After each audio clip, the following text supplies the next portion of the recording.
आज हिंदी दिवस का यहाँ पर हम लोगों ने आयोजन किया। उसमें हमारे कुछ प्रबुद्धजीवियों ने भाग लिया, कुछ हमारे अधिकारियों ने भी भाग लिया। बहुत मोहक प्रस्तुतियाँ दी गई। कुछ हिंदी के बारे में बहुत सुंदर विशिष्टियों के बारे में भी जानकारी दी गई। कुछ हिंदी को लेकर लोगों ने चिंताओं का यहाँ पर अपने विचार रखे हैं। तो मैं सबको आज हिंदी दिवस की बधाइयाँ देती हूँ और कोशिश रहेगी कि हम हिंदी के प्रचार प्रसार और विकास के लिए ये जो दिवस मनाया जाता है, इसके लिए कोई एक दिवस ना रहे, हमारा प्रत्येक दिन हिंदी दिन रहे। धन्यवाद।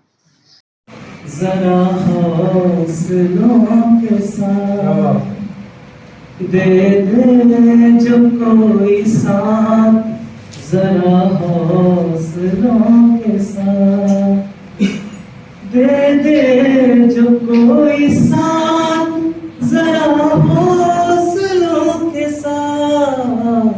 उम्मीद बढ़ती जाती है फिर कोशिशों के साथ। वो छोड़ कर गया तो मेरी नींद खुल गई, वो छोड़ कर गया तो मेरी नींद खुल गई।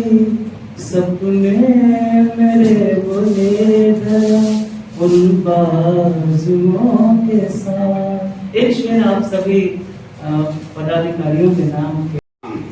मैथिली पंत प्रसाद निराला भूषण और बिहारी, हृदय आनंदित हो उठता है काव्य कला निहारी। अलख जगाती अपने पन की अंतर में अभिनव आस, गति गति छंद नवरस लय खूब आती है सबको रास। अंकित है जिसके पटल पर संस्कार संस्कृति सविता, है हिंद के वासी हम, है हिंदी दिवस पर कविता। कविता की कोमल कड़ियां हो अद्भुत अक्षरों वाली, कविता की कोमल कड़ियां हो अद्भुत अक्षरों वाली। राग रंग रस रंजित रजनी सजनी नखरों वाली। वन बहार तुम आजा नाव सागर में लहर उठाने, कविता की कोमल कड़ियों में अक्षर नया बिठाने। अपना दिल दीवाने अपने अपनी होती अभिलाषा, कविता काम निकांत की टपी हुई परिभाषा। भाव भरित जिसकी वाणी मिला भारती का वरदान, भाव भरित जिसकी वाणी मिला भारती का वरदान। जोड़ रखी है जन को जन से करते इसका सम्मान। वर्ण भी हंसते शब्द बन उत्तम वाक्यों का उद्यान, वर्ण भी हंसते शब्द बन उत्तम वाक्यों का उद्यान। हयाबाद हमारी हमजोली हिंदी हिंदुस्तान। जहानाबाद। तिरंगा कफन चाहिए हमको तो तिरंगा कफन चाहिए। और एक गीत, सैनिक अपने घर से बाहर निकल रहा है, उसकी माँ रोकती है, बेटा रुक जाओ मत जाओ। वो क्या कहता है अपनी माँ से, मैं जा रहा हूँ रन में मुझे टोकना नहीं, मैं जा रहा हूँ रन में मुझे टोकना नहीं, मैं जा रहा हूँ रन में मुझे टोकना नहीं। तुझको कसम है माई मुझे रोकना नहीं, मैं जा रहा हूँ रन में मुझे टोकना नहीं।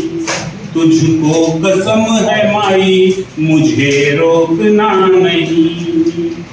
और क्या कहता है एक का पहला बंद, माँ भारती के द्वार पे दुश्मन है आ गया, संकट के मेघ भारती के नभ पे छा गया।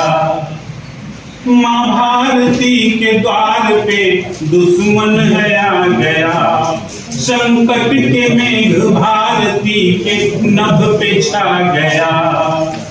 नैनों से बह रहे हैं रक्त, नैनों से बह रहे हैं रक्त पहुँचना नहीं। तुझको कसम है माई मुझे रोकना नहीं। राजनीतिक दल के सदस्य तो उन्हें चुप कराने के लिए। और हिंदी के बारे में मिश्रा जी ने काफी कुछ कहा है, उसके उद्भव पर, उसके विकास पर, उसके उपयोग, उसके उच्चारण, उसके व्याकरण पर। तो उसके बारे में और ज़्यादा क्या ही बोला जाए। कुछ कवियत्री हैं, कलाकार हैं, वो सब भी अपने बारे में अपनी राय हिंदी को लेकर व्यक्त कर चुके हैं और हिंदी को राष्ट्रभाषा बनाने की जोर दी जा रही है। तो मेरा मानना है ये कुछ और नहीं, बस एक राजनीतिक स्टंट है। हिंदी कुछ ही क्षेत्रों में बोली जाती है। हम बिहार, झारखंड के इलाके में, झारखंड में कम ही हो जाता है हिंदी का उपयोग। हम ऊपर की ओर जाते हैं ना, तो जैसे कहते हैं कि ऊपर उठने पे अहम आ जाता है, तो हम भौगोलिक रूप से भारत के उत्तरी ओर में जाएंगे तो हिंदी लठमार भाषा में परिवर्तित होती जाती है और नीचे जाते हैं तो वो गायब होते जाती है। तो हिंदी राष्ट्रभाषा हो ये संभव नहीं प्रायोगिक तौर पर। ये सिर्फ राजनीतिक तौर पर एक समुदाय विशेष को खुश रखने के लिए या उत्तेजित रखने के लिए, ये मेरा मानना है। दूसरी बात, हिंदी को मातृभाषा और बहना भी कहा।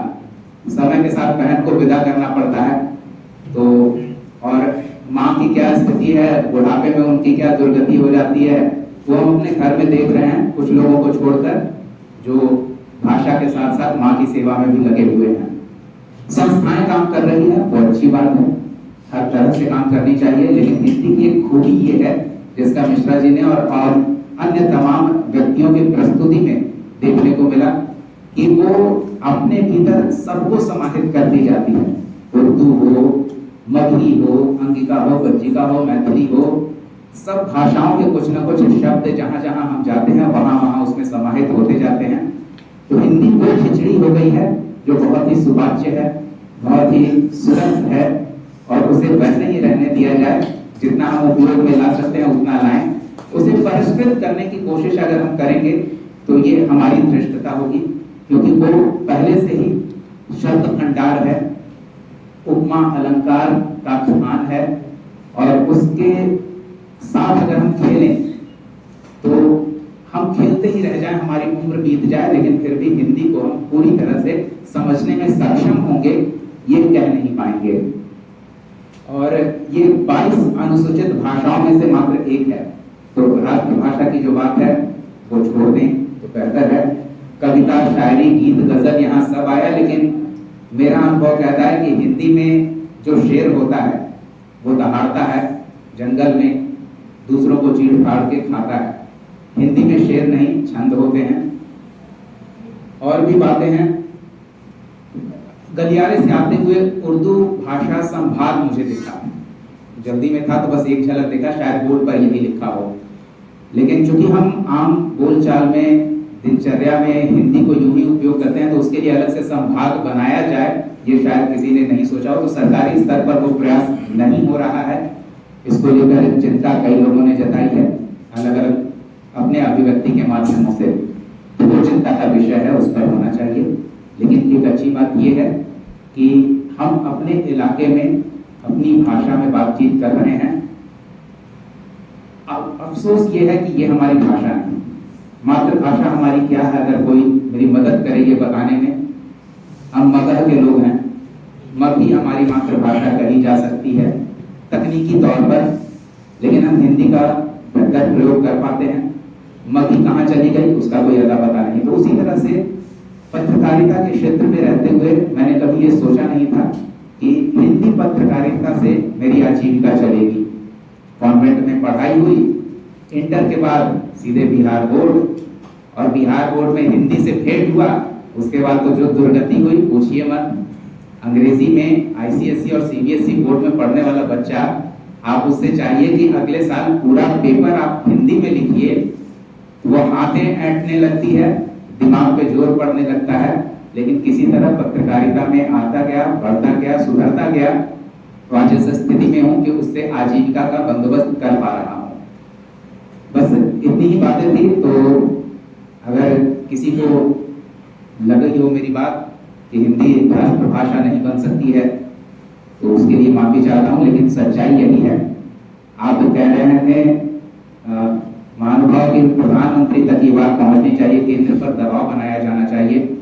लेकिन प्रधानमंत्री भी जब हिंदी में अपना उद्बोधन देते हैं तो वो बेहतर भाषा के लिए तमिल का कई बार नाम लेते हैं, हिंदी का नाम नहीं लेते, क्योंकि हिंदी घर की मुर्गी दाल बराबर है। तो ये स्थिति है, हिंदी जैसी चल रही है वैसे ही चलते रहने दिया जाए। इस सुपाच्य खिचड़ी का बस आनंद लेते रहें। इसमें हम जो चीज मिलाना चाहें, धनिया पत्ता से लेके मटर, गोभी और सब्जियां, बीन्स, कुछ भी मिला दें, स्वाद ही बढ़ाएगा।